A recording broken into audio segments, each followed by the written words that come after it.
Governor Howard Dean. Thank you. So I am a proud Democrat, and I do not hold President Obama responsible for everything that went on, and I think it's somewhat of a ludicrous position to do so. When I was running for president in early 2003, I said at the time that if we go into Iraq, the result will be that eastern Iraq will become a de facto province of Iran, that the Kurds will become a de facto independent state, and that at the time I said that the western Iraq would be controlled by Al-Qaeda. With the exception of not foreseeing the creation of ISIS, I think I was pretty right. And if as the governor of Vermont at the time, as an aspiring presidential candidate, could figure that out and be right, then some people in our government did not figure out much about Iraq or Iran when we went in there. I believe, and I said this at the time, and I'll say it again, I think that Iraq is finished as a country, and it is foolish of the United States to continue to believe that we're going to put it back together again. And I think Syria is finished as a country. It is foolish to believe we're ever going to put Syria back together again. Many of the people in the Democratic Party who were my supporters flocked to me because they believed I was a dove on defense. In fact, I'm not. What I do believe is you cannot start a war without telling the truth to the people who you're asking to go fight it. And I would live through Vietnam when our government was lying to us, both Democrats and Republicans. And I'd hoped that I wouldn't have to live through another such circumstances, but we did. So why am I here now? Because I believe one of the failures of both the United States and the Europeans is that hope outweighs experience. The truth is, and we see a parallel in how we're dealing with Ukraine, that thugs and dictators and bullies respect only strength. They do not respect appeasement. And of all the continents I could possibly be on to mention appeasement, this would be the one that has had the most to lose by appeasement. Nobody wants war. I believe in negotiation. I do not believe in giving things up in negotiation that will lead to more war. And I'm very pleased that the president is talking to Cuba and is talking to Iran. I am not pleased if there is any possibility of maintaining any nuclear option whatsoever as a result of these talks. I am not pleased to give up the sanctions before we know if the Iranians are keeping their word or not. Once we give up those sanctions, it'll be very politically difficult to get them back. And the United States will be able to do it, but the Europeans won't. Why? In fairness to the Europeans, we're right next door. You're right next door to Russia. It's either easy for us to bluster about Russia, a little harder for you. When the bear rolls over, he crushes you. He just annoys us. And the same is with Iran. You have different interests.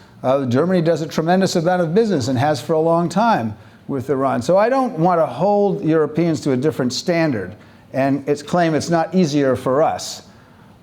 But we're all in this together. And what we have to do in American, I thought that Jim Woolsey did a wonderful job talking about the legacy of America, and it is in our Constitution. There's nothing exceptional about Americans, but there is something exceptional about America, and it's because of the documents that formed us, because of the intelligence of the people and the foresight of the people that wrote those documents.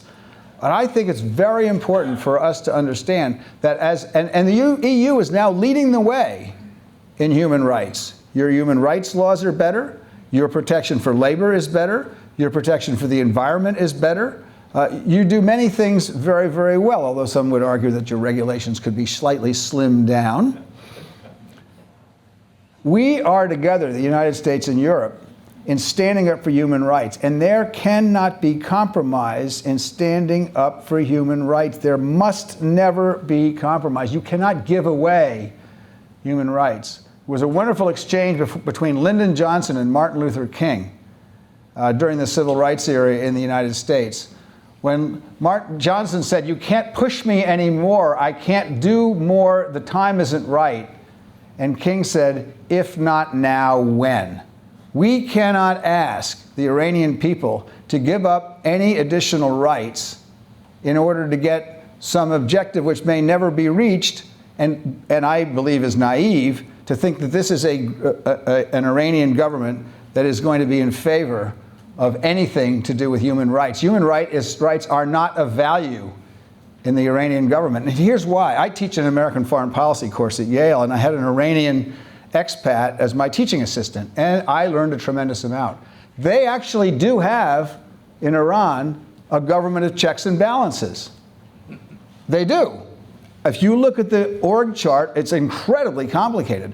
The problem is that a group of thugs known as the Iranian National Guard has taken over a good piece of the economy.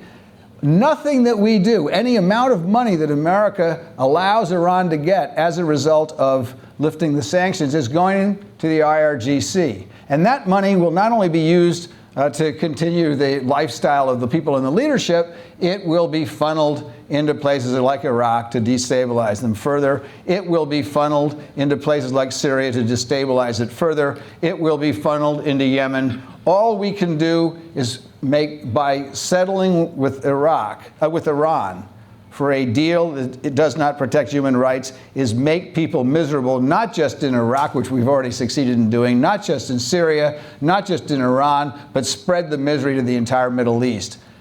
We have to stop the IRGC, and in order to do that, we have to make a deal that strengthens the people who want to do that. And making a deal on a bad deal on nuclear weapons is not the way to do that.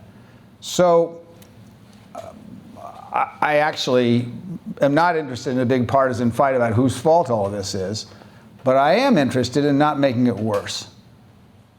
The United States in 2004 promised, at that time about 3,000 people, that if they gave up their arms to American forces, we promised them in writing and gave every single one of them a piece of paper saying that the United States would defend them. I do not believe that realpolitik works. I am not a particularly big fan of Henry Kissinger, nor was I of Metternich. People who make deals and sell out human rights on principles because it's realpolitik are simply kicking the can down the road, and somebody's going to have to fix those problems later on. I do not believe the United States is kept. If the United States can't keep its word to the 3,100 people who we promised to defend in Ashraf, many of us talked those people into going to liberty on the guarantee of the State Department that they were going to be safer there and they were going to be moved out. And 4 years later, our State Department and our president has not kept his word, and they haven't kept their word since they signed those papers in 2004. I want better for the people of the Middle East. We're not going to get it by dealing with unscrupulous people whose main goal is to keep themselves in power. So what should we do? Yes, we should keep talking. Talking is always good. But there are some bottom lines. There are red lines for us. One, we must not sign a deal which allows them to continue with any nuclear capacity whatsoever. And if the talks fall apart because of that, so be it. The power, as many of the speakers have said before, is in the hands of the United States. The reason they're at the table is because the Iranian people are sick of their standard of living, that Khamenei and Khomeini have not kept any of the promises of the revolution. They're tired of it. They want to move on. We have the power to decide whether they get to do that or not. And the price ought to be no nuclear weapons of any sort and no capacity to have nuclear weapons. The power also ought to be better behavior inside Iraq. Iraq cannot be saved, but it can be made even more dangerous and more worse. And another price I think we ought to put on the table is stop supporting Assad. I actually believe we ought to have a no-fly zone over southern Syria to stop Assad from dropping barrel bombs on his own civilian people. What kind of people are the Iranian government supporting? I think we can judge the Iranian government by who they're supporting and the murderous regimes that they're supporting, in addition to their own, killing hundreds of thousands of civilians, which they've done since they took power. So the bottom line is, although I come at this from a different point of view, I share the points of view of many of us in the room. The United States and Europe, I might say, stopped looking for the peaceful way out.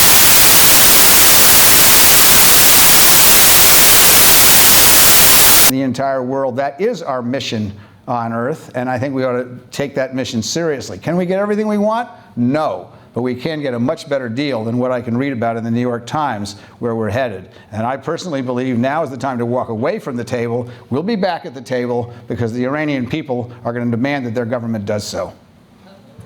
Thank you, Governor.